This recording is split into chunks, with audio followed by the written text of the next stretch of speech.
Greetings and welcome to the Mount Rushmore podcast. My name is Jeff, and I'm joined, as per usual, by my good friends Richard. Hello. And Michael. Howdy. Richard and Michael do the thing where one says one thing, the other disagrees, and sometimes I get in there and I say, hey, I don't like you, but I like your face. Give me a kiss. And this week is no different as we do the Mount Rushmore of Mount Rushmore podcast, Season 3, Mount Rushmores. This is a bottle episode, a wrap-up episode, a look back. We are putting the final wrapping paper and tying a bow on this last year of shows. For Kwanzaa, we are putting some corn and lighting some lights. And if you're of the Jewish religion, you have to listen to this podcast every day for 9 days. Yes, straight. Yep. And download it 9 times each time. And you can listen to it on your helps. iPhone, and the battery will not run out. It will not run out. It's amazing. Is this the first time we've looked back? No, we've done it, I think, at least once before. Every year we've done it. Every year? Yeah. Because here's the truth is we didn't want to do research this week. We're at the end of the year.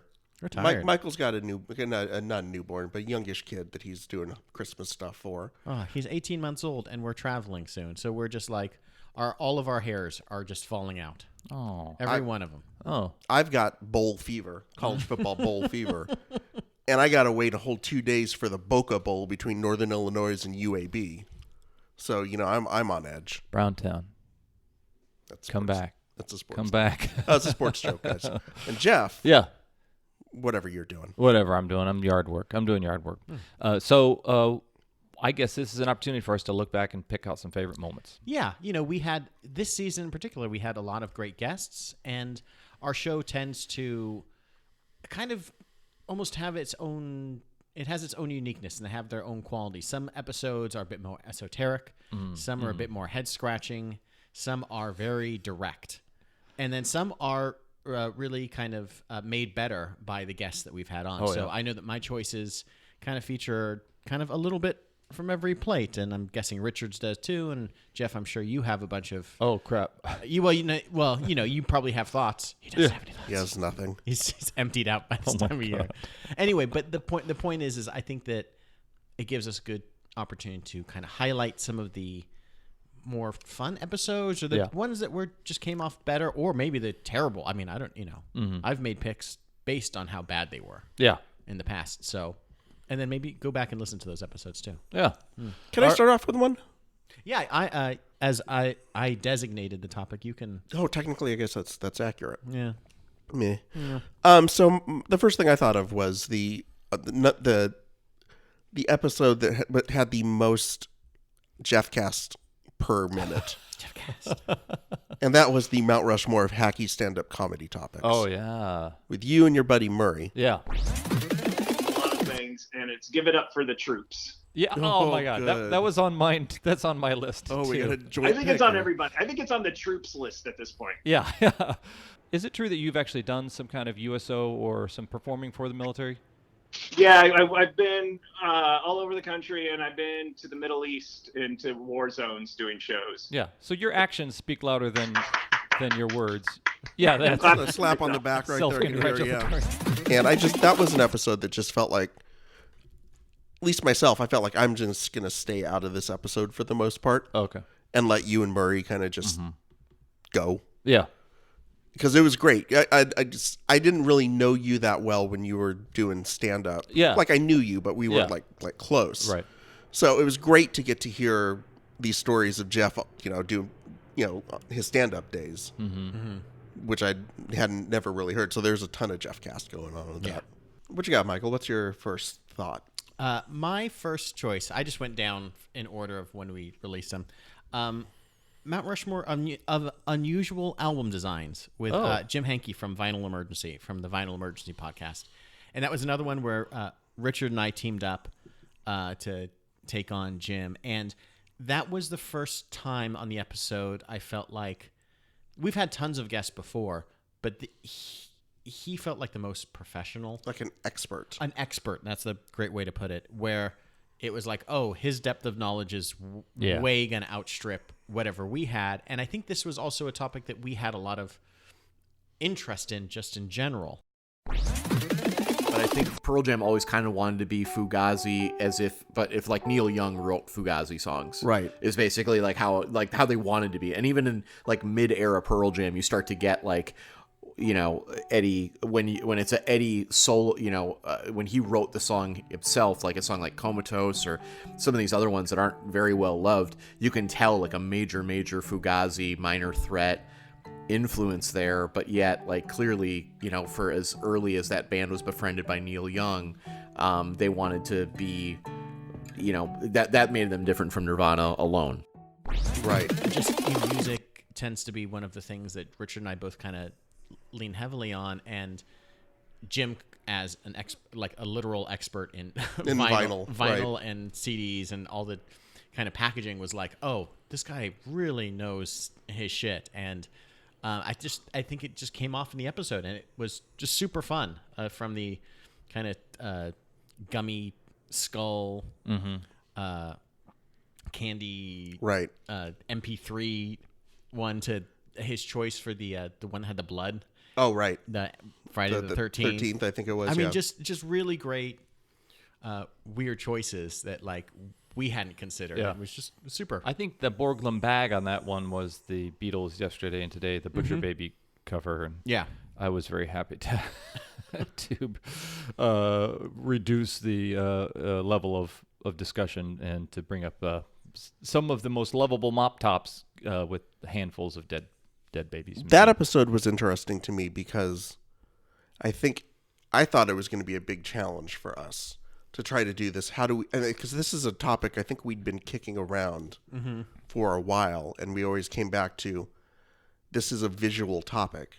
Yeah. How are we going to handle a visual topic on an audio podcast? Yeah, somewhere on our list we have Mount Rushmore of band logos, and that's another one. It's like, how do you talk about the W with the things coming off of it that kind of looks like Van Halen? The N is backwards on the one. Is that interesting for Nine Inch Nails? Like all of the different things, you're like, how? It's hard to talk about a visual medium. You have to assume with that one that someone has seen the logo before. Yeah. And I think Jim was very good at being able to explain, and I think a lot of his picks were ones where it wasn't necessarily something like just the visual on the album was interesting. There was something like with the actual packaging the presentation, itself, unique the packaging. Presentation, something about that made it There's special. also a melancholy there with the loss of the physical packaging as a leading marketing attribute for music, recorded music now, because it's all digital download these days. Yeah, it's all get my thing on Spotify, which is like I'd rather not. So I have a tie between the Mount Rushmore of It's the End of the World as We Know It and I Feel Fine, and the Mount Rushmore of We Didn't Start the Fire. Yeah, we had a couple of good kind of back-to-back episodes like that, or back-to-back-to-back on one of my other picks. But that one, I remember you were kind of like, I don't know what we can get out of this. Yeah, because it was just, here are things that are mentioned in these songs, or things about the song. And it kind of felt like this is really specific. Yeah. Oh, okay. Like too granular, or like, yeah, it felt like either too granular or too broad. I thought it was like could have gone either way. We Chris Farley it where, hey, that was cool. Like, yeah, it could have been a lot of that happening. Yeah. But we pulled it together. Those are two of my favorite episodes that we did this year. He should like every decade. You know, we do the census. Sure, once a decade. Once a decade, Billy Joel should be brought out. Billy Joel, here's 500 different phrases. Just work them into something over the last decade, and we'll put out a new single. Yeah, you can buy some new cars. You can perform it kind of or whatever, or don't. It doesn't matter. Because do you think he actually remembers all the lyrics to this song now? No. Oh god, yeah. No.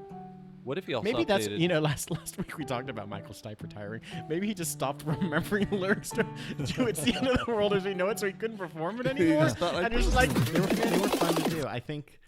I don't know how you guys liked it listening, but I liked it. So much of the We Didn't Start the Fire was driven by the music video, which I wasn't sure how that was gonna play in the same sort of visual, right?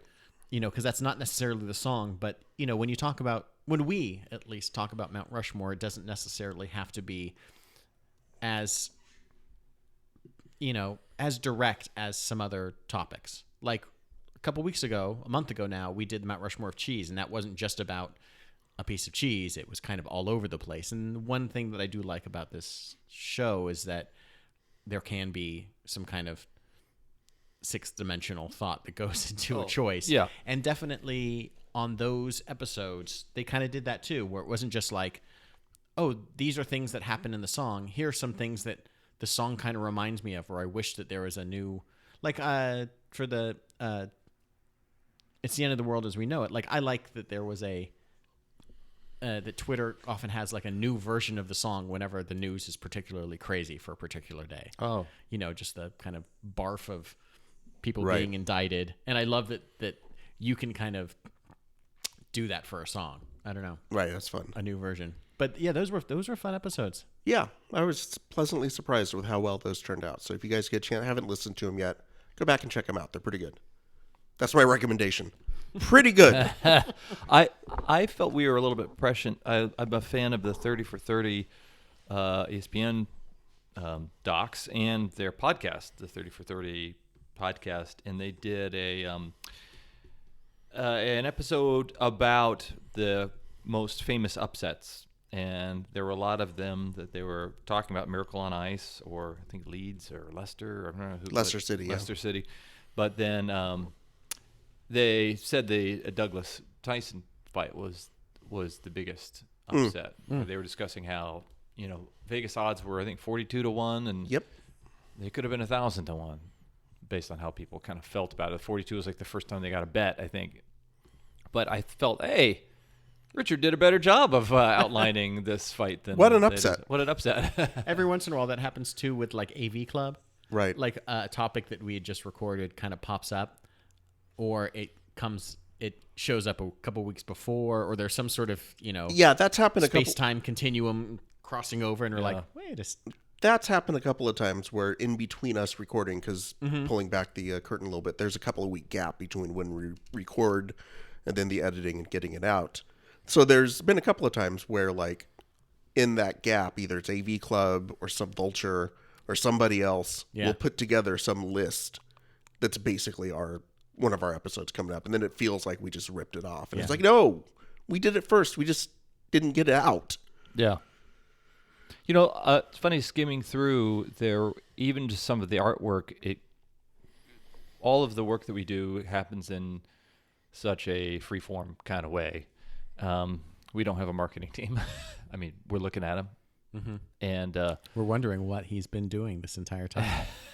Crossword puzzles, mainly. I was looking at the thumbnail for episode 134 in the post-apocalypse, and then the Mount Rushmore of movies we'd show to another civilization to prove to them that we were cool. And Wally is in both of the thumbnails, and it made me think about how we are finding these different ways of observing our culture, and sometimes they are outside of our culture. So after our culture is gone in a post-apocalyptic environment, or after our culture has been invaded by a dominant culture or something like that, it seems like we are trying to find a way to justify or even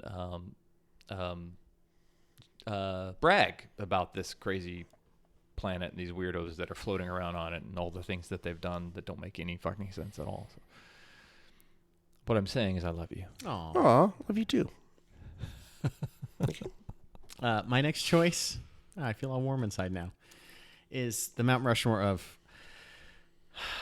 Look, even as a nerd, I think, in brackets, fill in the blank is awful. And I think this was another one of those where it was like, this can go anywhere. I don't know if this is going to work. I don't know if Richard or Jeff, you get what I'm going for. I know that in the past, Richard, you've pushed back against some topics when I initially suggest them. Sure. Like some of these are like a few years old at this point that I've just kind of kept on a spreadsheet and will fill in to use. And I think we started off last season with the one that Jeff, you just mentioned, movies I'd show to an alien culture to prove we're cool. And I remember we were going to do that in season 1. And then eventually by this last year, Richard was like, oh no, okay. I know how we can do this. Oh, yeah. I know what we can do. I know what I can do with this. Yeah. And I think that this sort of topic of looking in at ourselves, looking in our own fandom, knowing that we're three gigantic nerds about a bunch of different things, that we can even say, look, this has gone too far. Yeah. They changed the rules where the snitch is worth 30 points because the Magic game makes no sense. Oh. The game in the book and on screen is an awful game for someone who enjoys sports to wrap their head around. Yeah. The fact that they had to change it because they realized that in real life it wouldn't work either. Right. It's either you're playing the game and you're pretending to be wizards, or you're not. Yeah. And I love Harry Potter. I've read all the books multiple times. I've gone dressed up as them for Halloween. I've gone to midnight launches. Whether it's Harry Potter and Quidditch in real life, or whether it's fantasy sports, Right. or can't remember what else was on there, but Or Comic-Con. oh god, Comic-Con. Yeah. Yeah, cosplay being too good, I think, was one. Right. I had an experience to really feel that after going to comic. I did a stand-up comedy thing at WonderCon, LA Comic Con. No, not that one. Was it the Shrine? No, it was at the Convention Center? at the LA Convention Center, but it was. I remember walking in and thinking, I want to turn on my heel and walk the fuck out of this place. Just, yeah. So if anyone's listening and wants to hire Jeff to do next year, fuck off. Engage bat automatic turning around heel device. Click. Set atomic engines to getting the fuck out of here. I already paid $20 for parking. Good Lord. The conceit, I think, of that premise was when we were younger, you felt like you had to pretend, at least to be open-minded when it came to some of these fandoms and things like that. But now, as an adult, you have the wisdom to know I'm not going to fake it anymore. I think one of the things too, and I don't remember if we talked about it. Go back and listen if we talked about it. Is that your fandom used to be your fandom. We weren't all connected by the internet as much as we are now. Our social life was within our bedroom and within walking distance to the comic book store and talking to the guy behind the counter and a couple of people that you know that are into comics or whatever your thing is. But now it's like you have no excuse not to be into a bunch of different things. Yeah. And you're not as special as you are. I think that was a big realization for me getting older, was like, man, I was like the kid that was into Star Wars at my school in high school. Oh, yeah. And now it's like, oh, yes, I am every 40-year-old white guy. They are all into Star Wars in some degree and always have been. Like, it's become so global and so omnicultural that your small little fandom isn't very special. Like, if someone says, I'm really into Game of Thrones, yeah, it's the most popular show on television. Everybody watches, like even Richard, who doesn't watch Game of Thrones, somehow has seen most of it. All right, I know everything that's happening, and I have never not care less. intentionally sat down to watch an Do episode. you think the weird thing now would be say, I read a daily newspaper? I feel like that would be, people look at you, what? I'm a huge fan of Jumble, Yeah. the crossword game. Right? What? Yeah, that would be something. Yeah. You need to develop the app that's JMBL. .io. I think Tumblr is eliminating porn from their site, so maybe Maybe- that's going to go to Jumble. How would that work? Because they always have the photo, and then the Yeah. thing is like the caption for it. Yeah. And yeah. So there you go. There you go. Are we at halftime? I feel halftime-ish. Let's take a halftime and let's invite all of our listeners to go back and we investigate the episodes that we've been discussing. And please go, while you're listening to those past episodes, leave a rating, leave a review.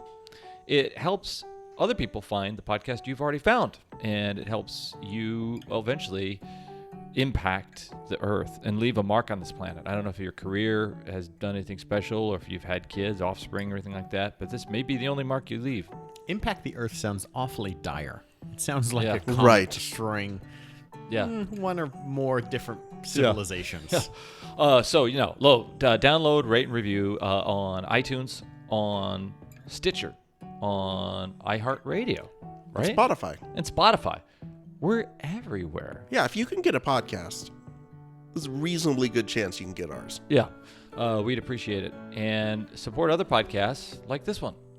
Hey, are you a jock that likes comics? Are you a nerd that likes comics? Do you feel left out sometimes? Well, then we've got the show for you. I'm Imran. And I'm Anthony. He's the jock. And he's the nerd. And we host the Jock and Nerd podcast at jockandnerd.com. If you're looking for fun, entertaining, laugh out loud geek chat over all the latest Marvel, DC shows and news, visit jockandnerd.com. Full spoiler podcast, lots of swearing. You're such a jock. You're such a nerd. Oh, come on. Shut up, nerd. Okay. You know, during this halftime break, why don't we open the floor up to see if we can decide on any changes that we need to make for next season? You know, we have a few weeks before we start to record our next batch of episodes for 2019. Holy shit. Season 4. Crazy. You, the audience, could also go to Facebook, go to Twitter, go to Instagram, suggest changes. Yeah, we'd love it. Also suggest topics. When I build the schedule throughout the year, I leave a whole bunch of blank spots, hoping that we'll track down guests, hoping that people will say, hey, you should talk about this, and maybe we'll come on the show. So we're always looking for like fun, strange topics. The most downloaded episode of 2018. With Joe Rogan podcast. Was. Mark Maron, WTF. Of our show. Secondary Seinfeld characters. So next year, be on the lookout for the... No. Oh, yeah. It's all mad about you. Nice. We're staying within Observational comic. the Must-see TV. must-see TV, NBC, Thursday nights. When we get to Wings, that's when you know we've kind of tapped out. I will make a confession that as judge, when I am judging, which is all the time, Not wearing any clothes. my under gavel his was robes. poking out. I am fearful because I love you guys so much of over pointing one of you or the other one of you, and I also am very compelled by your answers. So sometimes I have a hard time.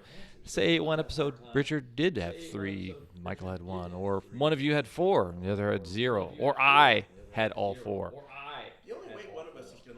The only way one of us is going to learn how to get better is if the I other one think gets one all of you 4 should have points. a big long losing streak for the Right. next coming year. No, I think I had one already. Oh, you did? No, I think I had one already this year. I think I went through a stretch of like, I don't know, 5 or 6 episodes at least, where Michael got more points. Yeah, you wore it for a little bit. The final scoring for the year. Our guests, 32 points. Our guests, Oh, my 32 God. points. Jeff Hopkins? I got 11? Wow. Yeah, I should have done you last and then guests because we're counting up. Richard Manfredi with 88 points. Yep. Michael Winfield, Whoa. 98. That was a trounce. It wasn't close. Wow. Yeah, I got my ass okay. kicked is what happened.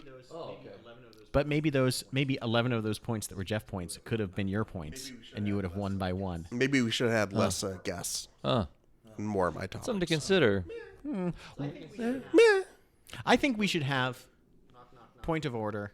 Knock, knock, knock. Okay. More Jeff. More Jeff Okay. being a contestant. Or if he doesn't want to do that because he's lazy, because he's really good at his job as judge, by Right. the way, because I won this season. I'm judicious.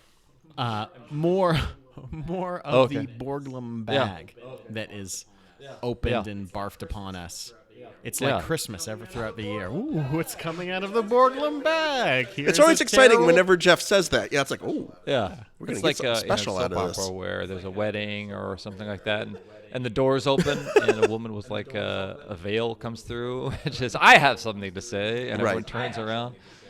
That's me. Oh, you know what? That's Jeff. I think a little bit of antagonism would help too, and I might do a little bit more of bullying and shoving around. I did. You said that Oh, and I last year. didn't do it. Yeah. I distinctly remember that you said you're going to be that we needed Okay. to I kind of think mix I it thought up a you little bit guys. more, and you're going to be a little more I thought I antagonistic. said you guys should shout down each other's answers or call BS on each other. Jeff was going to take off the kid gloves, Oh, and then shit. he accidentally put on mittens. So, can we discuss the occasional appearances by our founding fathers? Okay. Sure. How do we feel about you? those? Are they? Are they? I do, too. Do they reveal my limited acting skills? Because they all seem to be. I'd like to see some of the forgotten yeah. presidents come through. I feel like what's we're not What's McKinley doing? right. What's Taft? What's doing? Taft What's he? eating. He's stuck in a tub still. I was saying it's pastrami. There's some presidents Okay. that we just haven't heard from. Yeah. You know, no offense. I love you, George Washington. One of the best. Top 4. Do they Top have four. to be Yeah. presidents who Presidents. existed after no? So they could be any president because, of course, Washington was our first president. He's on the monument, so they don't have to have existed past the chiseling. It could be any president. No, I would say any dead okay. president. I don't cannot- think you can conjure a living president. finally Yeah, the George it's H.W. out. Yeah. Bush impression Been that Jeff polishing has it. been working on ever since. Okay. And yeah. you're talking about More of American that. presidents, not like the guy president of the Optimist Club of Orange County. No. Well, Who knows? hey, you're the professional comedian here. We'll leave it to your judgment. Point system, guys. It all sounds pretty good still. Yeah, I feel okay with it. We kind of went from a all or nothing in the first season. It kind of evened out a little bit. Oh. Second season onward. Oh, we had somebody winning the whole game? Yeah, I believe first season it was either you picked Oh, I see. my 4 Okay. or Michael's 4. Yeah. But this seemed to have been a bit more unique. So okay, writing some stuff down. Is there a double? Do you think any point values could be increased? Like round 4 is the We'll have to check the internet charter, but maybe Right. there's a codicil who we knows can what- add where point values can increase as the rounds move forward.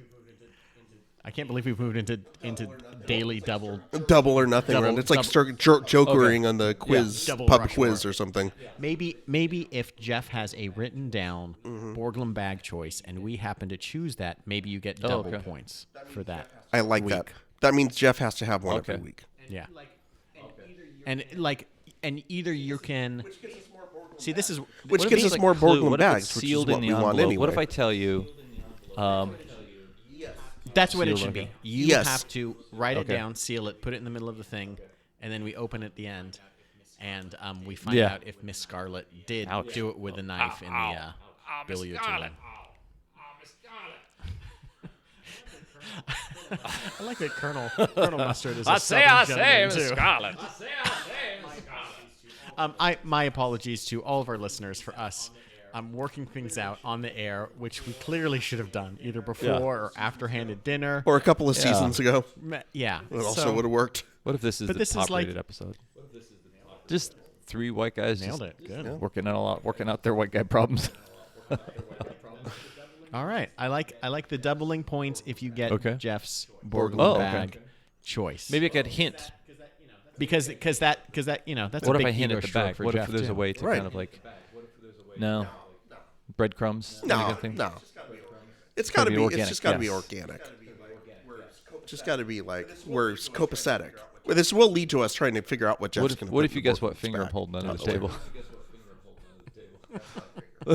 Oh, That's not a finger, Jeff. I like it. Lord. Are we back from halftime? We're gonna wrap it up. Yeah. we're ding ding. I don't- Richard, yeah. you're up. So my episode. Sorry. Yeah. You were speaking Spanish there. Soy. My soy. Yo soy. Yo soy un soy bomb. Habla español. Muy guapo. Español. ¿Qué pasó?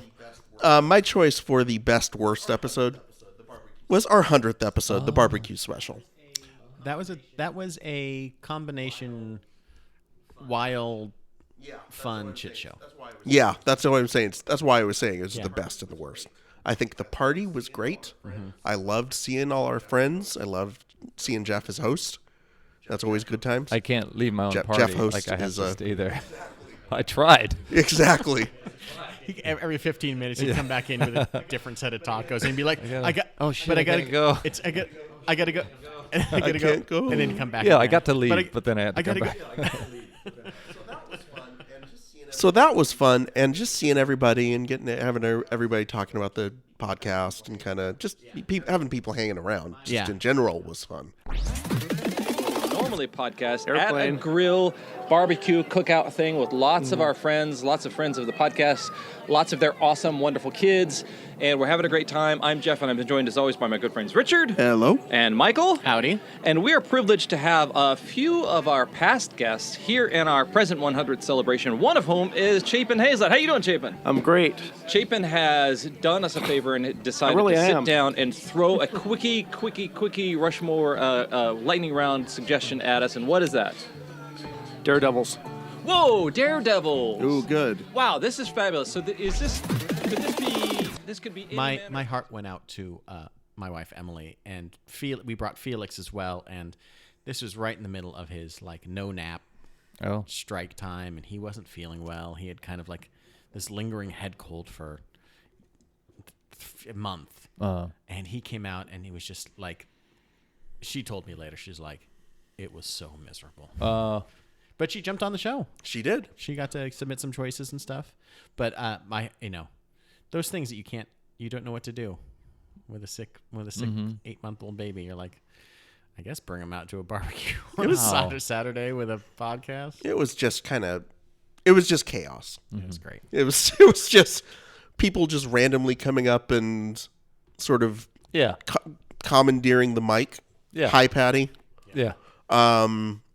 Kids running around, goofing up the show. Yeah. Goofing around. It was nice to do like a live episode. It felt very, raw and real. Wasn't Vivian on the mic for a while? Yeah, Vivian was on the mic and Nolan, Yeah.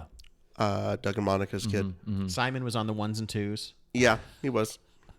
The Weekly World Wheels of Steel. News episode was one of the most eye-opening for me because You just chose one of mine. I did. Yeah, that's Oh, right. Go. okay. Wait, does he get double points now? Sweet. No, next year. Good. Oh, nuts. I didn't know that therein lies so much artistry and satire, and I just thought it was a piece of garbage journalism that had been. My next one. Alien in Slammer after fistfight with Bill, ... over Hillary. Here, Jeff. Richard, here's the picture. Yes. This one is wonderful for a couple of reasons. One, it has a mugshot of the alien. Two, Bill Clinton has a black eye with a sad face. Three, Hillary looking shocked as ever. And then also there's Jay Leno on the cover for some reason. Because they were discussing it. That's right. So this is from a September 9th, 2003 issue.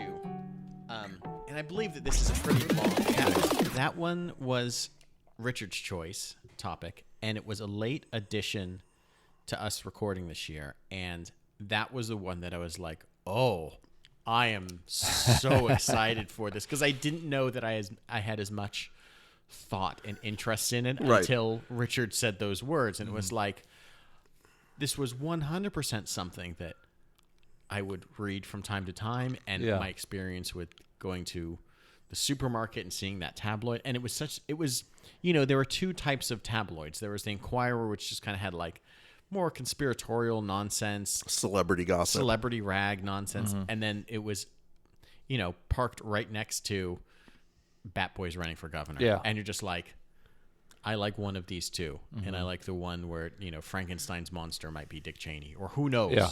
I don't know. And it was just like this. I didn't realize how much I enjoyed this thought until Richard put it out there, and I'm very grateful. That magazine that is such a loose term. Isn't it? That's so generous. Is an example that we should have seen. That thing that fish used to be wrapped in. That yellow rag of journalism is an example that everybody should have seen, that there are at least two Americas going on. So when Trump is elected president and the liberal masses throw their hands up in the air because Facebook told them that Hillary was going to be president, and they're so surprised. Come on. You've seen this. Somebody's buying this magazine. Yeah. There is another world out there that is. And it was just discovered in a telescope, and it's exactly like ours, but opposite. Bizarro world. Weird.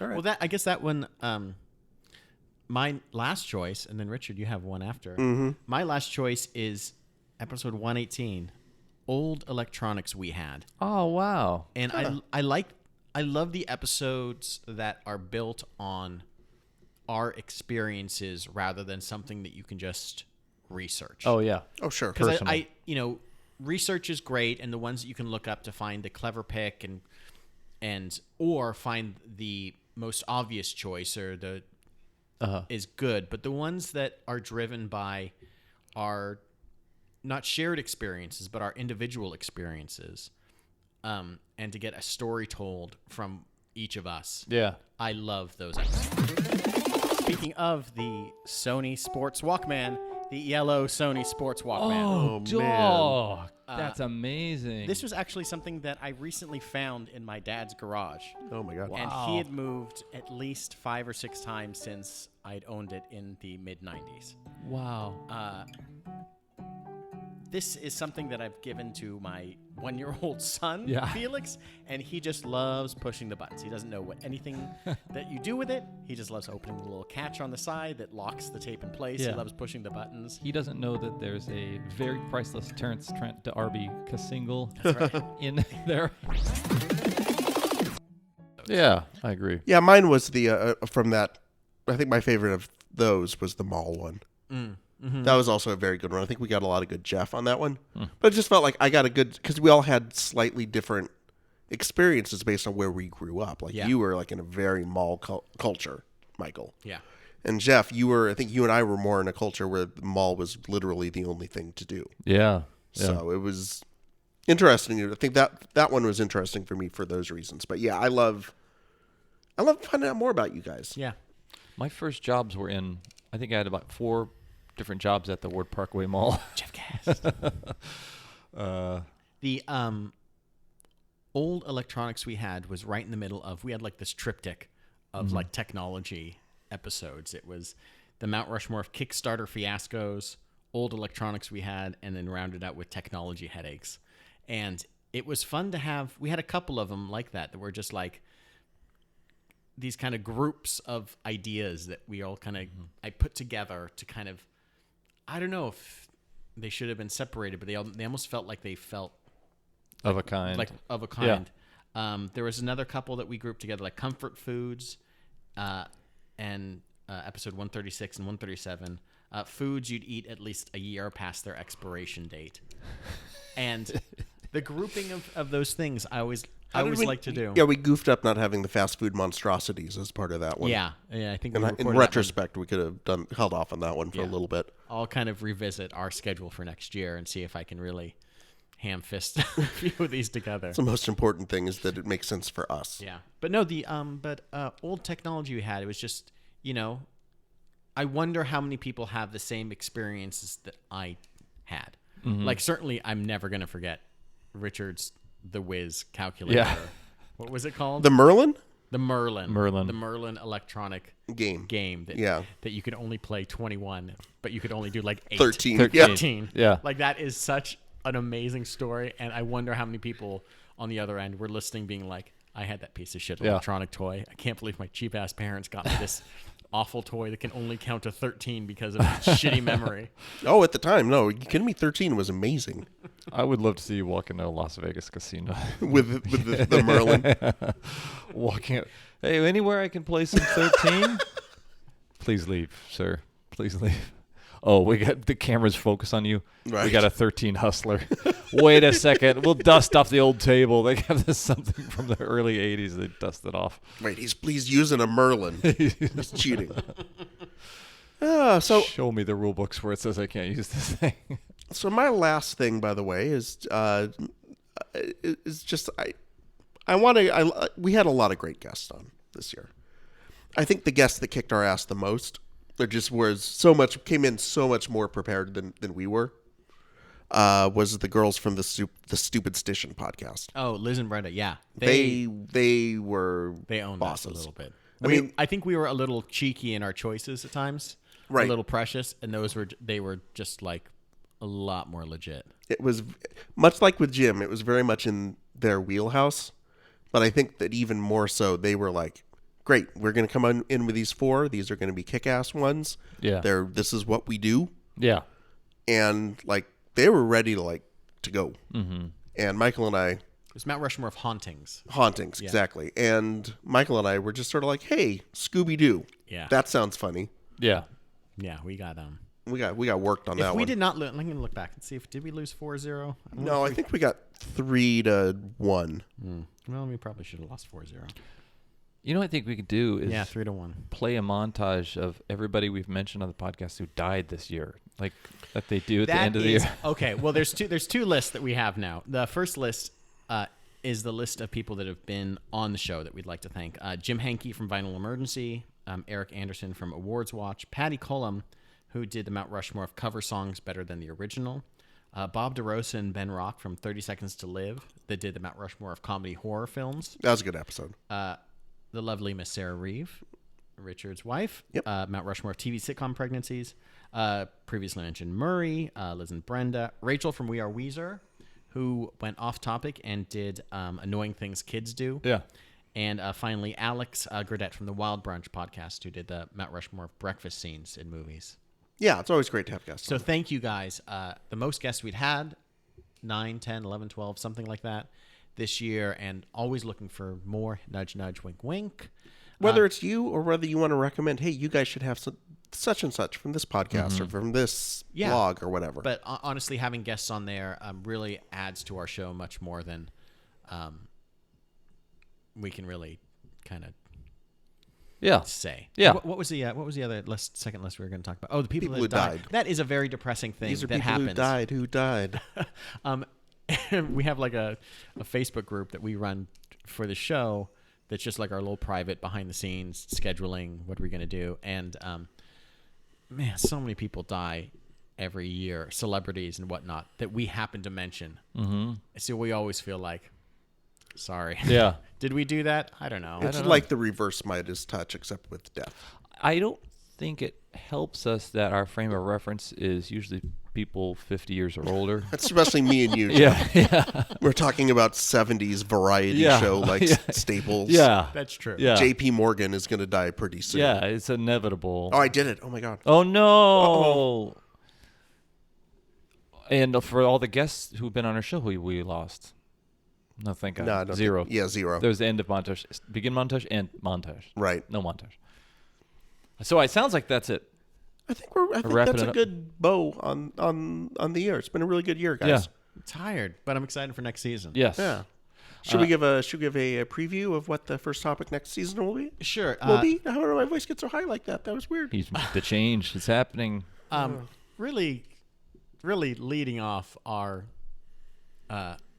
it's just so on point. Mount Rushmore failed civilizations to lead off the first episode. Jeff's choice. Thank you. No, it's Richard. Oh, is it me? Yeah. Oh, well, thank you, me. Here's the first 4 or 5. Mount Rushmore failed civilizations. Mount Rushmore of the real Mount Rushmore, our 150th episode.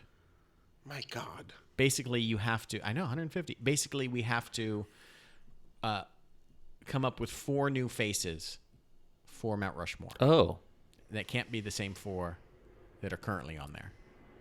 Okay. So we got to redo Mount Rushmore. Ariana Grande. No. They have to be presidents. Okay. What 4 presidents would Who you is the put? Ariana Grande president? Well, which one had the did any of them have like the big ponytail coming out of the top of their head? Bill Clinton. Had Okay, then Clinton. Mount Rushmore of thieves. Oh. Not Thebes, by the way. No. Theban. Yeah. Mount Rushmore of breaking the fourth wall. Oh, these are fun. Mount Rushmore of lone wolves. Mount Rushmore of concert albums. Wow. And Mount Rushmore of ... revenge. Oh, that's the best. Just to start it off, and then plenty of gaps in between. That's when the other Mount Rushmore guys like poison our gets water supply or something. You know we're getting desperate when halfway through the year we're getting down to Mount Rushmore of legendary hair. Thank you, Jeff. Excited to do that one. He-Man and the Page Boy haircut. Oh, that's gonna be. You've already got your choices picked. I think I write things down as I think of. Okay. All right. Well, this has been a whole year of the Mount Rushmore podcast. I, throughout the year, as always, have been Jeff. I'm Richard. I'm Michael.